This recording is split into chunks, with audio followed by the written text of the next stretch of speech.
This is Top Accolade African News Updates. I am Soy Bifa Jagridge.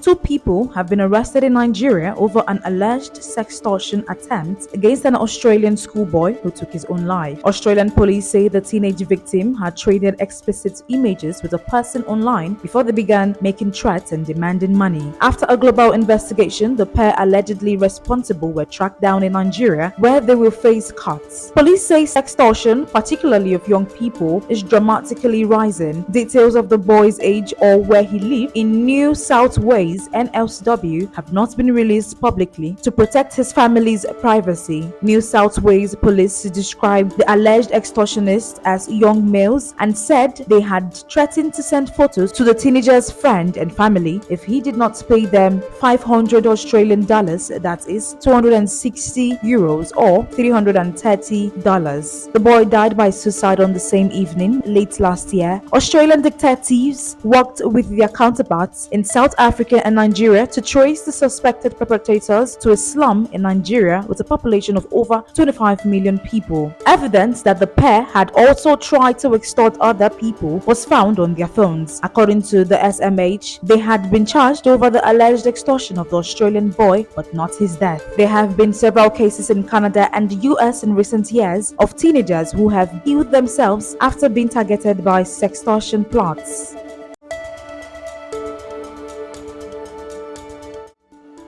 A UK-based Nigerian travel content creator and solo driver has finally reached Lagos after a 68-day journey driving from London to Nigeria. Pelumi Nubi, who announced her ambitious road trip in January, was welcomed by Nigerian officials upon her arrival at the Nigerian border with Benin on Sunday. The 28-year-old solo driver's arrival was broadcast on her YouTube and announced by Boyega Akosile, the Lagos governor's spokesperson. Throughout her trip, she documented and numerous challenges on social media, including a 24-hour hold up at the border in Liberia and being denied entry to Sierra Leone last month. As a result, she postponed her planned return home, originally set for 23rd March to 7th April. Last month, Miss Nubi survived the car crash shortly after arriving in Liberia. She received care at the hospital and had her damaged car fixed. She traveled across 17 countries. Her path took her from England to France, Spain, Morocco, and through the expansive Sahara Desert.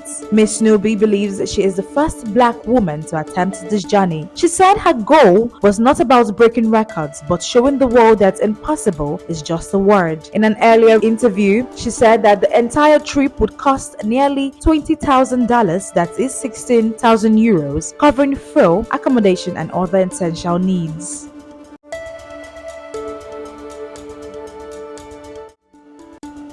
Kenyan doctors working in public hospitals have vowed not to go back to work despite President William Ruto's appeal to end a weeks-long strike that has hampered health services in the country. The Kenyan Medical Practitioner, Pharmacist and Dentist Union (KMPDU) went on strike on 14th March over the non-payment of salary arrears, delays by the government to deploy medical interns, and other grievances. On Sunday, President Ruto urged the striking doctors to reconsider their stance, saying that the government was unable to meet their demands due to ballooning wage bills. "I know we have a situation in Kenya facing our doctors and medical doctors' interns, but I want to implore that we as a nation need to agree that we must live within our means, fellow countrymen and women," Mr. Ruto said. But in response, Medical Practitioners, Pharmacists and Dentist Union (KMPDU) Secretary General Davji Atela said, "We cannot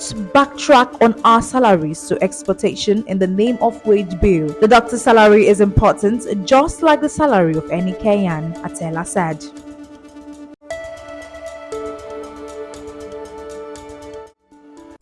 French media company Canal Plus has made an offer of $2.9 billion, that is 2.2 billion euros, to fully acquire South African broadcasting company MultiChoice. It is a more attractive price compared to the $1.7 billion bid that it presented MultiChoice in February, which MultiChoice board rejected as undervaluing the company. MultiChoice is Africa's largest provider of subscription TV services, which include DSTV and streaming service Showmax. Canal Plus already owns 35% of MultiChoice and is the majority shareholder in the South African company. The intended acquisition of MultiChoice is part of Canal Plus' strategy to expand its presence on the continent beyond West Africa and French-speaking countries. Canal Plus operates in 25 African countries and is the leading operator for pay TV services in French-speaking African countries. MultiChoice profits have declined in recent years amid growing competition from streaming services. That is the size of Top Accolade African News Update. You can follow us on our social media platforms as displayed on your screen. Happy Monday.